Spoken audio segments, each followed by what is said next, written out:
he uses comedy as a lesson, number one, and then number two, I mean, you know, he does his drama shows and stuff like that, but his base started off more of comedy and stuff, you know, and got to the people's heart that way. And like I said, was also able to teach. And I actually got to admit, when I used to do counseling for the state, for some of these kids out here that's in the system and stuff, you know, I literally would sit them down and have them watching Medea's films and let them know, you know, like a pot might not come flying from over here, but if you get hit in the head, just, you know, duck next time, you know, something like that, you know. But yeah, overall end game is to just bring happiness to everybody's life, some humor, watching some good films type of thing, you know, bringing out some comedy that, you know, you might not have seen before, thought of before, things like that. Yeah. Okay. And, what I'm about to say, oh yeah, what do the future holds for Mr. Antoine Swift? What the future holds for you? Well, we gotta wait and see on that, right? Yeah, we do. To see myself. What the future holds. So, Felicia, you have any questions? I do have a question. What do you think, when you come up with your story ideas, what are some of the challenges? Like, what do you think is the hardest thing to do when writing a screenplay? Well, I think, like, off the top, maybe it's because the complexity. Some people want to, if they want to be simple, you know, it's a lot of, of course, it's a simple way to write things. I like to make it complex. I try to be, I grew up watching a lot of films and analyzing and stuff like that. And, you know, some of the greats and stuff, Antoine Fuqua, Night Shyamalan, them type of people, you know, when they have complexities in their film, it's not just a simple storyline that goes from here to there. It's little twists and turns in there. And so throwing those into the picture and making it still make sense, it's probably the hardest part, but definitely worth it when you know, get into it and get into the nitty and gritty of it type of thing. You know what I mean? Mm-hmm. I got you. Okay. So, if someone wants to get with you and reach you, where can they reach you at?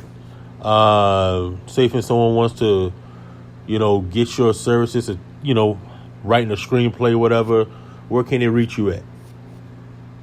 Well, I got my Facebook and Instagram. You know, Instagram is Mr. Baldwin. That's another show I'll be working on in the future. Okay. Can't tell you too much about that, but that should be a good one. It's going to start off with little YouTube things and stuff like that. But Facebook, Antoine Swift, too easy right there. Without putting out too much personal information, referrals are probably the best way. You know, working with one person to work with the next. Hopefully I'll be out there in Atlanta working with you and name on billboards or something like that, and then, you know, they can just call us up from there, you know, get in straight contact with you, something like that. Yep. Right. So I think our three heads together, we can come up with something fierce. Absolutely.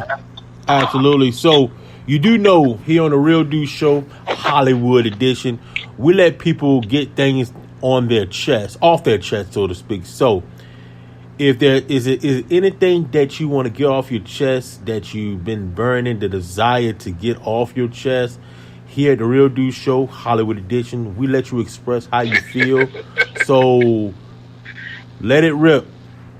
I don't know how much this got to do with anything, but the only thing I get off my chest is these people fussing about getting out here, out in public while we're going through this thing right now. It's kind of the only retarded thing that I'm seeing going on out there. Is like, hey, you know what I'm saying? We got people out here talking about, hey, it's my body, my health, things like that. I mean,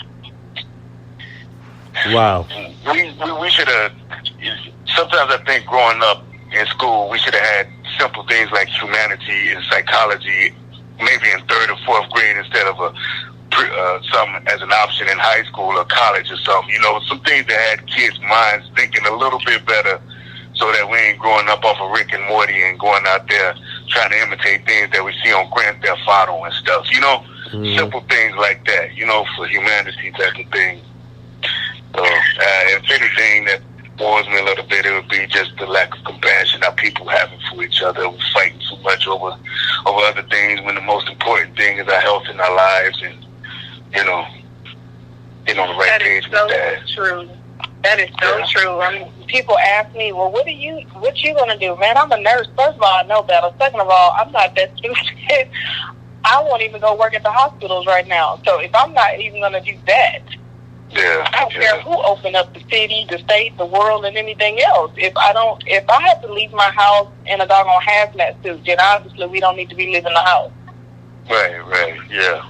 Yeah, they take this stuff for real seriously so we can get back out to enjoying life how we were enjoying it. Kind of actually didn't notice what you miss until a time like this. Simple things like going to Great America or something like that, you know, being able to go to Ponderosa, you know, things like that you can't do no more, you know.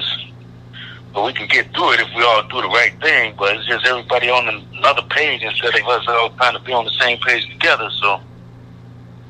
And we got to be extra. Yeah, something like that. Yeah. Well, man, we do appreciate you being on, man. Thank you so much. We do appreciate you. Coach. No problem. We finally did it. We finally got the show going, and you being on the show after a couple hiccups, probably with me. But we finally got you up there. So, man, it's been a pleasure, man. Thank you so much.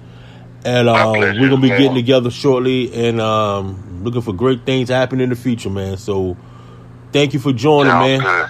All right. Thank you, Ms. Deutsche. It was an honor. All right, take it easy. Thank you. Same here. Right. Looking forward to speaking with you. I went on your page and clicked some interest on a couple of things that almost slipped past me. Oh, at least it got your attention finally a little bit. I appreciate that. Yeah, look, I'm saying, wait a minute. He gonna click that right past? Wait a minute. Let me click a little interest on here. So it was wonderful talking to you. I look forward to seeing the things that you do, and excited to know you. You too. Thank you so much. Thanks a lot, guys. I appreciate it again. Thank you. No problem. Appreciate you. Have a good one, man. All right, Coach. Take care. All right. So, Mr. Antoine Swift, man, we had two great guests so far, Felicia. So, how you enjoyed the first episode back, or the new format and all that good stuff? I really enjoyed it. We had some, good quality content, some amazing people that are out there doing great things, and it's just going to be so awesome to see them soar and get out there and get their name out, their movies made, and to know that we had the first interview. We big deals in this. Yeah, so next Thursday I'm going to have some more filmmakers or whoever, agents, whoever that's going to be joining us. So I'd like to thank you again. I'd like to thank the people that's going to be listening. This will be on Apple Podcasts, Spotify, Google Podcast, and another one. So that should be up there shortly for people to and it will be advertised on Facebook. So until the next episode, which will be next Thursday, we'll see you again with some extra guests and all that good stuff. So peace out. Y'all keep writing, be creative, and we'll see you again on the next episode of The Real Dude Show Hollywood Edition. See you later. Bye.